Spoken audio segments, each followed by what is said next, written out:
So do you ever wonder why 90% of traders fail? There are all different reasons, but the main reason we're going to focus on this video is psychology. Psychology has to do with your temperament. For today, we're going to discuss the 5 types of temperament you need to have while trading. So you could be among the 1% or 10% traders which are usually successful. So number one has to do with your survival instincts. If you're from Africa, you probably inherit this trait, which you always prevent a disaster to happen before it happens.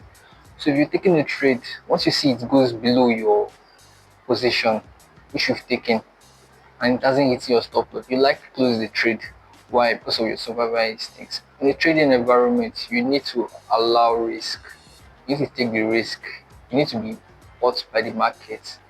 You can prevent the pain from happening. Once you control your survival instincts, which has been ingrained in you since you've been born, you'll be able to trade. So number one has to do with philosophy. Philosophy has to do with your ways of looking at the market. Like if you're a Christian, there are certain ways you act towards your livelihood. If you're a Muslim, and the other religions like Buddhism or Jews or Hinduism, so there are different psychologies or philosophies handling the market. For you to have one, you need to have a mentor which will like pull you hand for a certain way. And the philosophy of this trading has to do with your lifestyle, your risk appetite, your patience, and all other things. Like now, there are different ways of trading, there are different types of systems like ICT, this and that. So since you can find the one that stick with you, then you go for it. Number three has to do with fighting with your demons. What do I mean by fighting your demons? Once you're greedy, you know you're greedy. Once you're scared, you know you're scared. And once you know you had enough, you stop taking the trade also. And to be able to fight your demons, you need to have spent a lot of time in the market to have experienced the ups and downs of losing, gaining, all different kind of experience and thought, and that will take a long period of time. So that's how you can be among the like 10% or 1% successful ones. And number four, which is supposed to be number one, is knowing your objective. Your objective should be your main reason for trading. You can have different objectives for different weeks or different months. You should have an objective for a year. Your objectives can be the month you want to make 20%. Probably you won't make 20% that month. It can be the third month you make 100 or 60%, but you know you are within your range. So number four has to do with knowing your objectives.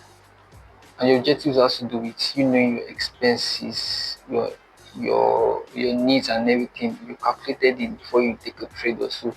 You could see opportunity to take a trade and it might not meet your cost benefit analysis also. Once you take the trade, define fundamental, the technical could be okay, and your cost benefits might not be beneficial to the trade. So if you know your objective, you probably won't take the trade at all. So number five has to do with risk management. It's spoken about technical, fundamental benefits, cost benefit analysis. Fundamental has to do with you knowing the risk to take on a trade. You know your objectives, what you want to gain this month, the trades you're willing to take. So you need to manage your risk. There might be trades that look really okay and the setup is not valuable. You definitely want to take little risk, probably 1%. And there are some trades which are well placed and the setup are viable to your goals and benefits. Then you want to risk more. People usually say risk 2%. 2% are usually for novice. If you actually know what you're doing, you could risk 50%.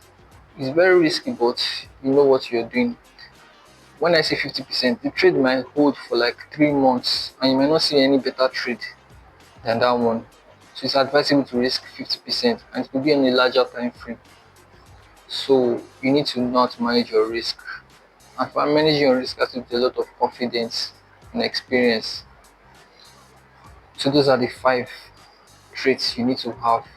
There are way more than 5, but to make the video short, we only deal with 5. Alright, thanks. So please like, subscribe and share. I know you know someone who needs to hear this. So kindly share, subscribe and like. And in case you need information or anything that has to do with US stocks, mainly technical and fundamental analysis. There's a Telegram link below, probably see it in the description. Join the group and get the latest updates on US stocks. Alright, bye for now.